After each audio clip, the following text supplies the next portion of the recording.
Hello friends and welcome back in my YouTube channel biology with Neha ma'am. तो friends आज के इस video में हम सिलेट्रेटा का कुछ जनरल कैरेक्टर देखेंगे। तो एनिमल का क्लासिफिकेशन हमने अच्छे समझ लिया है। तो वहां पर हमने देख लिया था कि अगर सिलेंट्रेट है तो उनमें कौन सा कैरेक्टर होना चाहिए। तो हमने देखा था कि जो सिलेंट्रेट होते हैं उनमें ही सबसे पहले क्या होती है, रेडियल सिमेट्री पाई जाती है। और जितने सिलेंट्रेट होती है उसमें क्या होता है, टिश्यू लेवल का बॉडी ऑर्गेनाइजेशन पाया जाता है। और इनमें क्या होता है, केवल 2 लेयर पाया जाएगा। तो चाहे हम सिलेंट्रेट की बात करेंगे चाहे साइकॉन यानी पोरिफेरा की बात करेंगे, दोनों ही क्या होते हैं, डिप्लोब्लास्टिक होते हैं। और इसके पहले पोरिफेरा में क्या था, सेल लेवल का बॉडी ऑर्गेनाइजेशन था। लेकिन यहाँ पर क्या आ जाएगा, टिश्यू लेवल का बॉडी ऑर्गेनाइजेशन आ जाएगा। और रेडियल सिमेट्री क्या आ जाएगी, सिमेट्री कौन सी आ जाएगी, रेडियल आ जाएगी। जबकि पोरिफेरा में कोई भी सिमेट्री नहीं थी। और इसके बाद इनका जो सबसे इंपॉर्टेंट कैरेक्टर होता है वो ये होता है कि ये डाईमार्फिक होते हैं या पॉलीमार्फिक होते हैं। यानी एक ही जीव क्या होता है, दो तरीके से पाया जाता है। यानी दो तरीके के इसमें जीव पाए जाते हैं, एक होता है पॉली और एक होता है मेड्यूसा। इन दोनों में अंतर क्या होता है, पॉलिप आप देखेंगे तो एक ही जगह पर क्या होता है, किसी सबस्ट्रेटम से अटैच रहता है। जबकि मेड्यूसा क्या होती है, फ्री लिविंग होती है, यानी ये पानी में स्विम करती है। पॉलिप में क्या होता है, एसेक्सुअल रिप्रोडक्शन होता है, जबकि मेड्यूसा में क्या होता है, सेक्सुअल रिप्रोडक्शन होता है। तो पॉलिप क्या करते हैं, एसेक्सुअल रिप्रोडक्शन द्वारा मेड्यूसा बनाते हैं और मेड्यूसा सेक्सुअल रिप्रोडक्शन द्वारा क्या बनाती है, पॉलिप बनाती है। तो इस तरीके से इस जीव में क्या होते हैं, दो स्टेज पाई जाती है, एक पॉलिप स्टेज और एक मेड्यूसा स्टेज। तो जब क्या होता है, इस तरीके का लाइफ साइकिल होती है कि दो तरीके के उसमें जीव पाए जाते हैं, तब उसको हम क्या कहते हैं, अल्टरनेशन ऑफ जनरेशन कहते हैं। Alternation of generation, alternation of generation. तो किसी की भी लाइफ साइकिल को हम अल्टरनेशन ऑफ जनरेशन नहीं कहेंगे। अल्टरनेशन ऑफ जनरेशन उसी को कहेंगे जहां पर दो प्रकार की जनरेशन में क्या हो रहा है, अल्टरनेशन हो रहा है। अल्टरनेशन मतलब बदलाव, एक के बाद एक आए, इसके बाद ये आएगा, इसके बाद ये आएगा, इसी को कहा जाता है अल्टरनेशन। और जनरेशन मतलब आप देख रहे हैं कि दो तरीके के जीव पाए जा रहे हैं, तो इसीलिए यहाँ सब यूज होता है अल्टरनेशन ऑफ जनरेशन। तो अगर किसी मनुष्य की लाइफ साइकिल है तो मनुष्य की लाइफ साइकिल के लिए अल्टरनेशन ऑफ जनरेशन शब्द यूज नहीं करेंगे। वहां पर दो प्रकार के इंडिविजुअल नहीं बनते, केवल एक ही है, मनुष्य ही है। तो जहां पर दो प्रकार के इंडिविजुअल बनते हैं वहां पर शब्द यूज होता है अल्टरनेशन ऑफ जनरेशन। जैसे कि हम प्लांट के केस में देख रहे थे, एक प्रकार का प्लांट क्या होता था, स्पोरोफिटिक होता था, दूसरे प्रकार का प्लांट क्या होता था, गैमेटोफिटिक होता था। गैमेटोफाइट जनन करके स्पोरोफाइट बनाता था और स्पोरोफाइट जनन करके क्या बनाता था, गैमेटोफाइट बनाता था। तो वहां पर ये सब यूज होता है अल्टरनेशन ऑफ जनरेशन। तो अगर जहां भी आपके दिमाग में सबसे पहले सिलेंट्रेटा आए तो क्या करेक्टर याद आना चाहिए कि सिलेंट्रेटा में कैसी सिमेट्री होती है, रेडियल होती है। दूसरा चीज याद आना चाहिए कि सिलेट्रेटा में जो बॉडी ऑर्गेनाइजेशन होता है वो टिश्यू लेवल का होता है।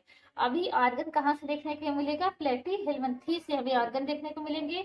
और प्लेटी हेलमिंथेस से ही हमें जो तीसरा लेयर है मेसोडर्म वो देखने को मिलेगा।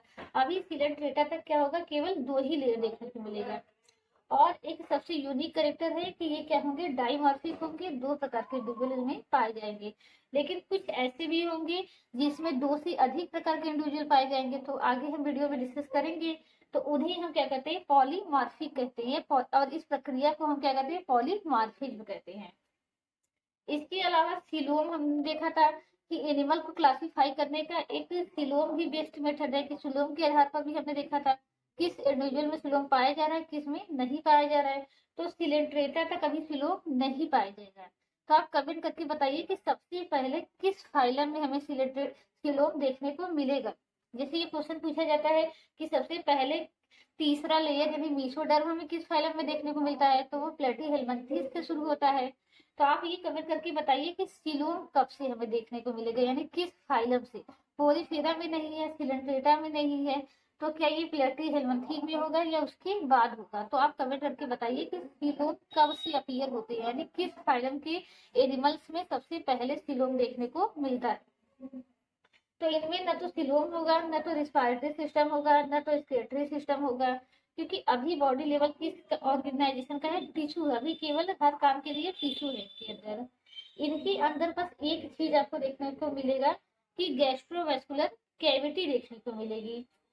ये गैस्ट्रोवेस्कुलर कैविटी क्या होती है कि इनकी बॉडी डिप्लोब्लास्टिक है, तो बाहर वाला लेयर क्या कहेंगे, एपिडर्मिस। अंदर वाली लेयर को क्या कहेंगे, गैस्ट्रोडर्मिस। गैस्ट्रोडर्मिस। और इनके बीच में जो क्या भरा होगा, एक तरल भरा होगा, उस तरल को क्या नाम देंगे, मीसोग्लिया। और वहां क्या नाम देते थे, मीसेनकाइमा। तो चाहे मीसेनकाइमा की बात करें चाहे मीसोग्लिया की बात करें, ये सेल की नहीं बनी है बल्कि किसकी बनी होती है, जिलेटिन की बनी होती है। जिलेटिन क्या होता है, एक तरल चिपचिपा पदार्थ होता है। और इस तरल चिपचिपे पदार्थ में सेल हो भी सकती हैं, एक दो सेल, जैसे कि हमने स्पंज के केस में देखा था कि उसके बीच में मीसेनकाइमा के बीच बीच में क्या पाई जाती थी, अमीबोसाइट सेल पाई जाती थी।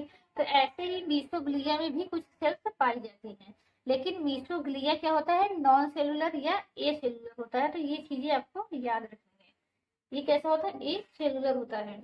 तो यहाँ पर इस तरीके से बॉडी वॉल क्या होगी, दो लेयर का बना होता है, और बीच में ये जो कैविटी बन गई, इस कैविटी को हम क्या नाम देते हैं, गैस्ट्रोवेस्कुलर कैविटी नाम देते हैं।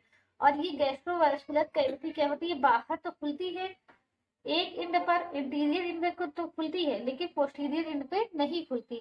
तो यहाँ पर इनके पास माउथ तो होता है, लेकिन इनके पास एनस नहीं होता।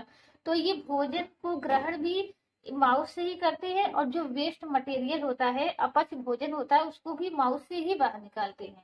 ठीक, बाकी जो विषी जंतु है उनमें भोजन ग्रहण करने के लिए तो क्या होता है, माउथ होता है, लेकिन अपशिष्ट भोजन या अपच भोजन को बाहर निकालने के लिए क्या होता है, एनस होता है, यानी गुदा होती है। तो यहाँ पर क्या होता है, भोजन का ग्रहण और भोजन को बाहर निकालना दोनों ही किसके द्वारा होता है, माउथ के द्वारा होता है। यहाँ पर इनके पास एनस नहीं पाया जाता। तो हमने क्या बताया, केवल एक कैविटी होगी, गैस्ट्रोवेस्कुलर कैविटी। ये कैविटी किसके द्वारा लाइंड होती है, बॉडी वॉल के द्वारा। बॉडी वॉल किसका बना है, एपिडर्मिस और गैस्ट्रोडर्मिस का। अब ये जो कैविटी बनी है, इस कैविटी को हमने क्या नाम दे दिया, गैस्ट्रोवेस्कुलर कैविटी। अब इस कैविटी में ही क्या होगा, भोजन का पाचन होगा, और ये कैविटी ही क्या कर देगी, पूरी भोजन को वितरण कर देगी, क्योंकि पूरी कैविटी क्या है, किससे लाइंड है, गैस्ट्रोडर्मिस से लाइंड है। तो गैस्ट्रोडर्मिस क्या कर लेंगे, इससे अपना भोजन रिसीव कर लेंगे और वो एपिडर्मिस तक पहुंचा देंगे। तो गैस्ट्रोडर्मिस क्या करती है, भोजन को पचाने का भी काम करती है, उसको वितरण का भी काम कर देगी। और फिर इसमें डाइजेशन देखिए, तो डाइजेशन इसमें क्या होता है, एक्स्ट्रा सेलुलर भी होता है, एक्स्ट्रा सेलुलर भी होता है और इंट्रा सेलुलर भी होता है। यानी जब गैस्ट्रोवेस्कुलर कैविटी में भोजन का कुछ पाचन होगा आंशिक रूप से, तब उसको क्या कहेंगे, एक्स्ट्रा सेलुलर डाइजेशन। और फिर ये पचा हुआ भोजन कहाँ से आ जाएगा, ये जो सेल्स है गैस्ट्रोडर्मिस की सेल्स हैं, इसके अंदर आ जाएगा, और बाकी का पाचन कहाँ हो जाएगा, जो गैस्ट्रोडर्मिस की सेल है उनके अंदर होगा, तब पाचन क्या हो जाएगा, इंट्रा सेलुलर हो जाएगा। तो ये कुछ कॉमन कैरेक्टर है। बाकी ये कौन फ्रेश वाटर होता है, सोलिटरी होता है कि कॉर्नेलियन होता है, तो ये तो हर में हम देखते हैं, हर में कोई फ्रेश वाटर होगा, कोई एनिमल मैराइन होगा। तो जो सिलेंट्रेटा है, लेकिन याद रखना है, सिलेंट्रेटा का जो एनिमल होते हैं मोस्टली क्या होते हैं, मैराइन होते हैं, लेकिन कुछ क्या होते हैं, फ्रेश वाटर भी होते हैं। ये सोलिटरी भी होते हैं, अकेले भी रहते हैं, और कॉलोनी बना करके भी रहते हैं, ज्यादातर कॉलोनी बना करके रहते हैं। अब यहाँ पर एक चीज ये देखना है कि इसका नाम सिलेंट्रेटा क्यों रखा गया है। तो ये जो कैविटी है, इसको हम क्या कहते हैं, गैस्ट्रोवेस्कुलर कैविटी, या इस कैविटी को हम सिलेंट्रॉन कैविटी भी कहते हैं। और सिलेंट्रॉन कैविटी के आधार पर ही इसका नाम सिलेंट्रेटा रखा गया है। लेकिन इसके पहले आप जानते हैं, इसके पहले इसका क्या नाम था, नाइडेरिया था। इसके पहले इसका क्या नाम था, नाइडेरिया था। तो नाइडेरिया नाम पहले क्यों था, क्योंकि इसमें क्या होता था, एक सेल्स पाई जाती है निमेटोसिस्ट,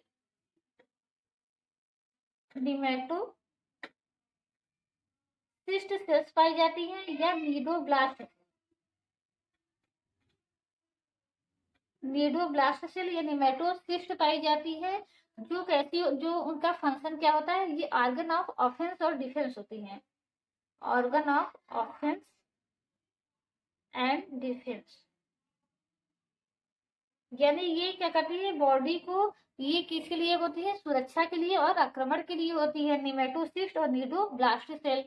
लेकिन बाद में ये देखा गया कि ये हर सिलेंट्रेटा में नहीं पाया जा रहा है। तो पहले तो इसका नाम हमने किसको, नीडोब्लास्ट सेल या निमेटोसिस्ट के आधार पर हमने नाम क्या रख दिया, नाइडेरिया नाम रखा गया है। फिर लेकिन देखा गया है कि हर नाइडेरिया में क्या है, नीडोब्लास्ट कोशिका नहीं पाई जा रही है, तो इसीलिए इसका नाम बदल करके क्या रख दिया गया है, सिलेंट्रेटा, क्योंकि जो सिलेंट्रॉन कैविटी है वो हर सिलेंडर में पाई जाती है, जबकि ये नीडोब्लास्ट सेल और निमेटोसिस्ट हर में नहीं पाई जाती है।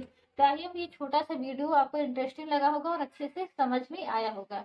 तो वीडियो को लाइक कर दीजिए और चैनल को सब्सक्राइब कर लीजिए। Thank you so much.